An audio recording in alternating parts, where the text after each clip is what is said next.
আয়োজিত আজকের মাহফিলের শ্রদ্ধাভাজন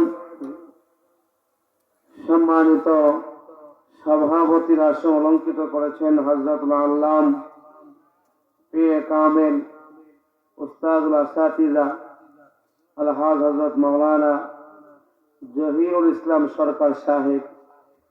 আমরা দোয়া করি আল্লাহ তাআলা যেন সভাপতি সাহেবের ছায়া আমাদের উপর আল্লাহ তাআলা আরো দীর্ঘায়ু করেন, সকলে বলে আমিন।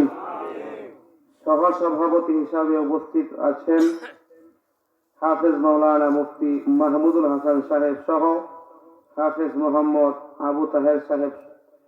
আমরা দোয়া করি আল্লাহ তাআলা যেন ওনাদেরও ইলমে আমলে হায়াতে আল্লাহ তাআলা বারাকা দান করেন, সকলে বলে আমিন। অনেকেই আলোচনা করেছেন, আমার পূর্বে অত্যন্ত দামি মূল্যবান নসিহত করতেছিলেন আমার শ্রদ্ধেয় বড় ভাই, আপনাদের এলাকার গৌরব হযরত মাওলানা আকরাম হোসেন মুজাহিদি সাহেব।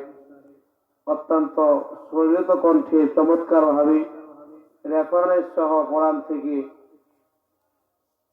সূরাতুন নামল থেকে সুলাইমান নবীর আলোচনা করতেছিলেন। কথা বলেন ঠিক কিনা? আমরা দোয়া করি আল্লাহ তাআলা যেন হযরতের কণ্ঠে আল্লাহ তাআলা বারাকা দান করেন, সকলে বলে আমিন। শেষ সময়ে চলে আসছি আমার ভাই, আমার বন্ধু, কলিজার টুকরা বাজানেরা।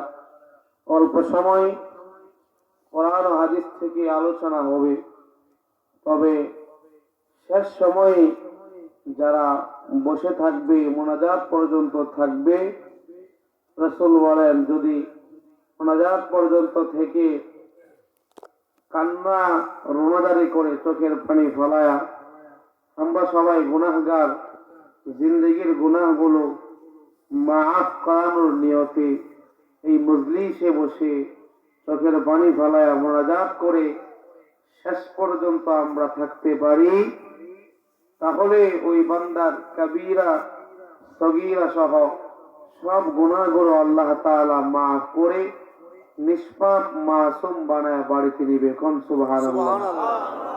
আমাদের গুনাহ মাফ করাইতে আমরা চাই কি চাই না? বলেন চাই কি চাই না? এই সুযোগ প্রতিদিন আসবে না। এখনো দেখা যাচ্ছে মেলা আছে, অনেক দোকান এখনো খোলা। আমি সবাইকে উদারত আহ্বান পায়ে হাত রেখে বলবো, অনেক ভাইয়েরা আছে চলে গেছে, যারা উপস্থিত আছি আশপাশে আছি সবাইকে মাইকের আওয়াজ যত দূর যাচ্ছে আমি আপনাদেরকে উদারত আহ্বান পায়ে হাত রেখে বলবো, জিন্দেগির শেষ মাহফিল মনে করে আমরা বহু দূর থেকে জার্নি করে আপনাদের এলাকায় আসছি। শেষ বয়ান হিসাবে জীবনের শেষ মোনাজাত মনে করে মাহফিলে আসি, প্যান্ডেলে আইসা বসে যাই। আল্লাহ তাআলা আমাদের কবুল করেন, সকলে বলে আমিন। আমার ভাই, আমার বন্ধুগণ, কোরআন থেকে আলোচনা চলতেছে, চলবে। বড় দামি মজলিস, গুনাহ মাফের মজলিস, কোরআনের মজলিস। কোরআনের যেমন দামি কিতাব, কোরআনের আলোচনা যারা করে তারাও দামি, যারা আলোচনা শুনবে তাদেরকে আল্লাহ তাআলা দামি বানায় দিবেন। কোন সুবহানাল্লাহ। সুতরাং দামি কথাগুলো অত্যন্ত মনোযোগ দিয়ে শোনা লাগবে, বাহিরে কোনো মনোযোগ নাই, খেয়াল করলে চলবে না, চুপচাপ শোনা লাগবে। এটা আমার কোনো কথা নয়, আল্লাহ তাআলাই বলে দিয়েছেন।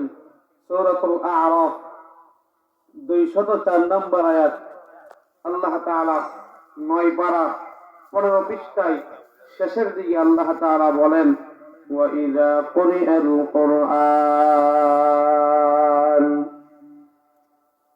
وَإِذَا قُرِئَ الْقُرْآنُ فَاسْتَمِعُوا لَهُ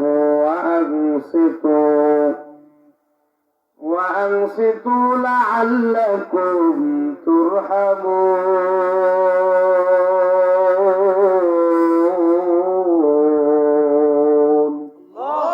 জোরে বলেন আল্লাহু আকবার। কোরআন থেকে তেলাওয়াত হবে, তেলাওয়াত করার সময় হাতে ইশারা দিব যে মালিক কোরআন নাযিল করেছেন। এই কোরআনের আয়াতগুলো, কথাগুলো ওই আল্লাহ তাআলার, তাহলে কোরআন তেলাওয়াতের পরে